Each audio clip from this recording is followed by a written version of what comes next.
You're absolutely going to be hearing my dog. Sorry, this is so ridiculous. So I am, at this point, just really thankful that I even got to the finishing point with this drawing.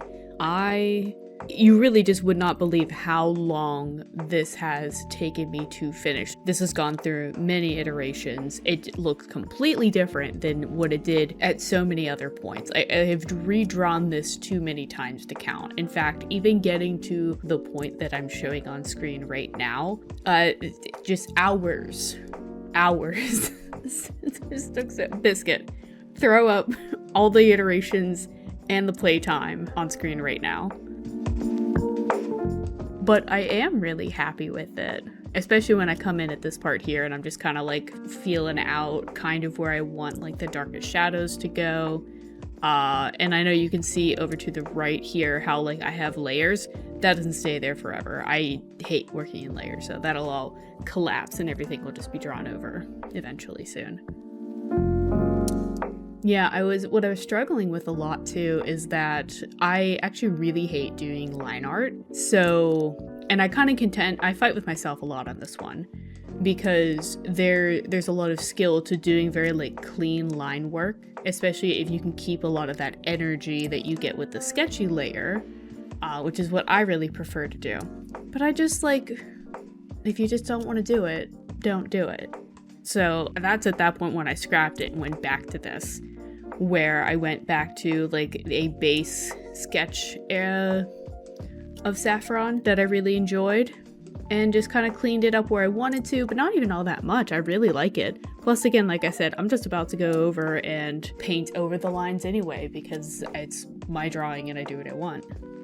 So to give a little bit of context, Saffron is one of my first characters that I designed specifically for BG3, and she was originally a drow, but in like later playthroughs, I swapped her to be a half-wood elf, which also just kind of works for her too. She's a druid, she's like a punk druid, which I try to represent a little bit in her style, though I definitely feel that I could push that a lot more. Yeah, start coming in with the shadows and just kind of playing around with like just adding like texture into that. I don't do very well with just cell shading. In some of the things that I render, it works, but when I'm doing these kinds of portraits, it just doesn't seem to like make a lot of sense. Oh yeah, here we go. We just started erasing shit that we don't need anymore. I think at this point too, I had popped up a like Okay, at this point, I think what I also did was I pulled up a reference of like a face with like kind of similar lighting, because at one point I kind of just lock in and go based on vibes, but I wanted a little bit of like, I don't know, this is basically kind of how light works, sort of. An A for effort attempt, you know? Yeah, like why do line art when I can just kind of erase some stuff?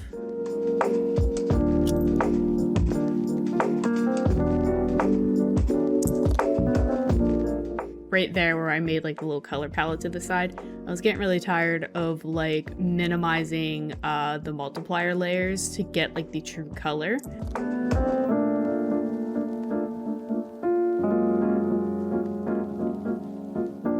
Oh yeah, this was cool. I got a set of Fishnet brushes on the Clip Studio Paint asset store. I think they were free. That sounds about right. But there's all these different variations, and I love playing with those. Good way to just kind of like make it look cool, make it punk. Yeah, come in here. I had no idea what I was gonna do for the background. Biscuit, pull up the reference like photo from BG3. It's nothing like it, but again, I just kind of operate on vibes most of the time. Pull out these really cool like halftone brushes that I picked up at some point and kind of get into that habit too of like, these are my favorite brushes and that's all I'm gonna use. And then I guess speaking of favorite brushes, I like anything that's like really textury. I use a lot of like pencil ones, things that mimic that. So this one is one of my favorite ones to color with, the soft shader. And I used to do it for some line art for Biscuit, but it felt like it was like too soft and I wasn't able to get like exactly the look I was going for. When I'm rendering stuff with like Biscuit specifically, I like to make it look like it was all still drawn on paper to kind of like bring back to her roots of her being like my traditionally drawn animated short. I end up using a lot of brushes that mimic basically my traditional background. I started originally with just, pencil paper. I did a lot with color pencil, a lot with pen and ink. So when I'm going into digital art, I tend to just gravitate towards those familiar textures. And I just really enjoy the life that it brings to the drawing. I really get into this super roller coaster style of production loop where I go through this high production period and then I just my brain stops, freezes, and next thing I know, I've loaded up a game and I'm procrastinating. And then at some point during the game, I switch back to drawing. Maddening. Yeah, I definitely start locking it in here and start feeling exactly where I want things to go. Start getting more bold with the dark shadows going in. I think I do this really cool thing over to the side with her undercut where I add a lot of different textures with different colors, so it's kind of shiny. Yeah, there we go.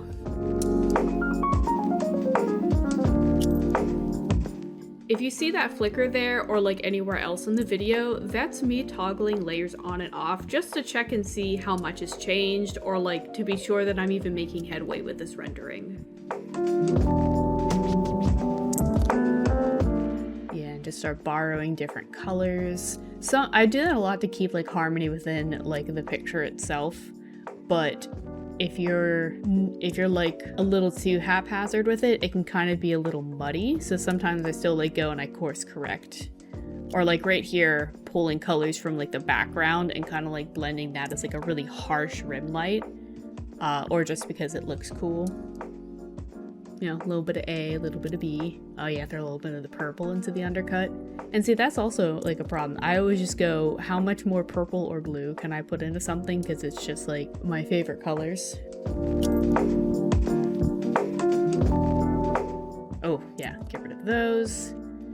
After that, this is where I get the idea to start stippling her skin with the texture of this brush. I find that it gives it just a little bit more of a believable texture and something that is more interesting than maybe just a flat gradient from value to value. Like I've said before, I just really like texture.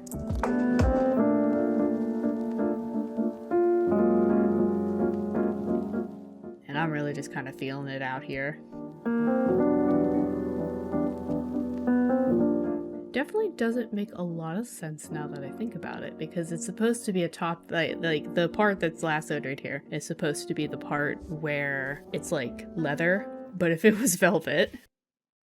So this too is what I'm talking about, where I could keep swatching from different parts of the purple to kind of even out that shirt texture. But I remember specifically going in and bumping up that saturation so it's that more apparent on top.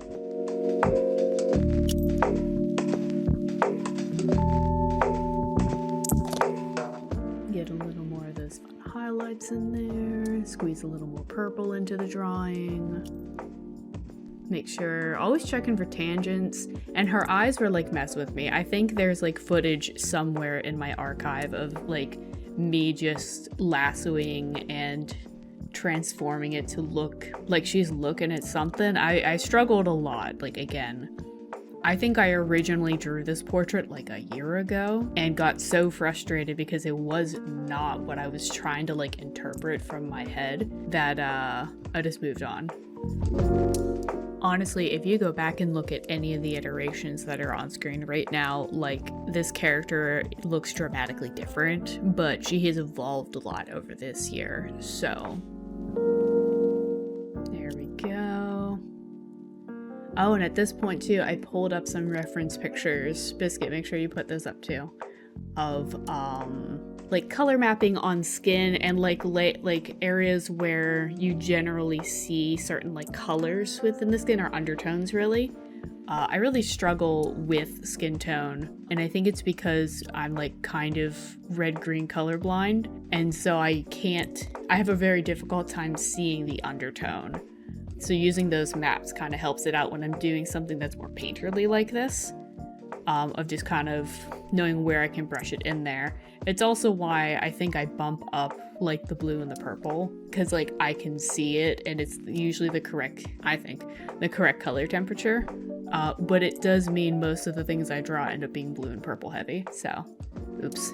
But I'm really trying to be careful not to like wash out her skin very much. I want it to like still have that really like nice rich like tone to it, while also still being purple. I've been seeing a lot of artists do this really cool thing lately where right above the lower eyelashes they're putting this really stark highlight.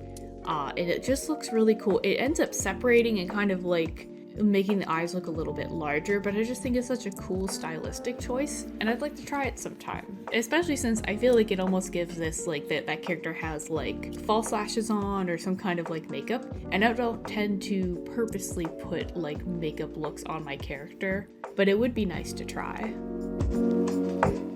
Yeah, and then I just start kind of like stippling a little bit with just like single squares. Again, trying to sell like this leather but velvet kind of texture that makes no sense. Oh yeah, now we get to the fun stuff where I just start laying in like more textured lines, just because it's fun. But another thing I was trying to like, I was battling back and forth of like, what exactly did I want her expression to convey? And I was trying to think of something that felt more like determination, but a lot of what I was doing originally, it looked more like she was, well, one, she was not looking in the same direction, but we're not drawing Biscuit here, so that had to get fixed. If it wasn't that, like wall-eyed, it was like fearful. And while I feel like in her story, there is like, that's a pretty like big component, it's not really like in a portrait what I would want to highlight of somebody, or at least not of her, not of like her story. I think like finding courage in herself and determination is exactly what I want, like out of Saffron's story and also out of like this portrait. Getting like really fun like blends in there, trying to keep in mind like how much to blend out while keeping like harsh like value against value. It's so easy to go overboard. I mean, I do it in so many of my things and just end up like, I mean, that's if, like, again, Biscuit, pop it up real quick. That's where I have to like completely start over, and I'm fine with that, you know. What's another couple of hours and I'm already like 10 hours into this, right?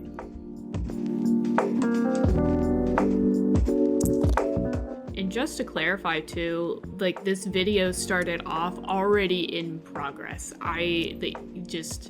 There's so much other footage of this drawing, getting to this point, progress, blah, blah, blah. And then additionally, I did a little bit of like extra design work in Illustrator that, I mean, I have the footage. This video is long enough.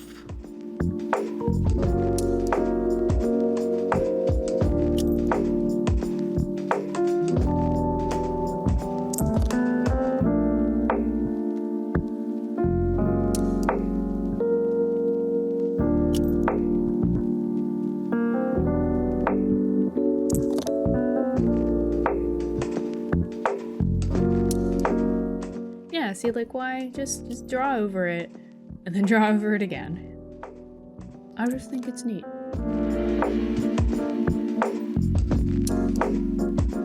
Okay, so at this point I'm slowing down. I'm checking for like more tangents, flipping the canvas just to see if the design is still working, those kinds of things, which I mean I try to do throughout the drawing anyway, but oh yeah, I finally go back and reapproach the hair because I just like said, eh. And break out the gouache brushes with this one. I love using those.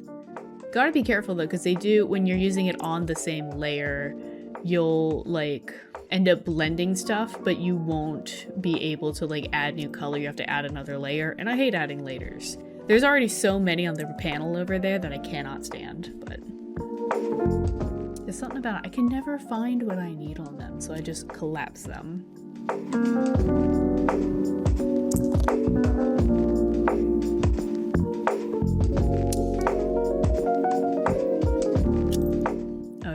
at this point, I'm like, all right, where else can I add in a bit of blue? And I start deciding of like, yeah, like outlining the shadow.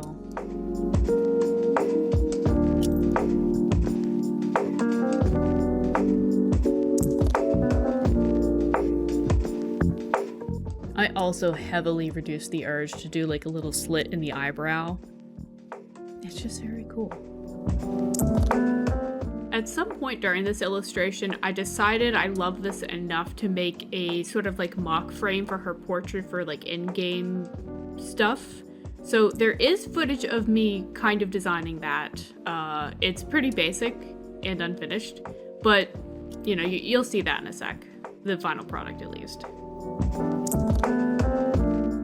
And there she is in all her beauty after well over a year of working on this. As much as I still have things that I would like to change, I'm definitely satisfied with how this turned out. And I just love it. I love my Saffron.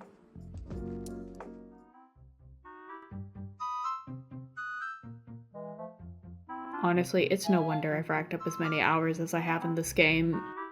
But in my defense, it is honor mode, and I make bad decisions.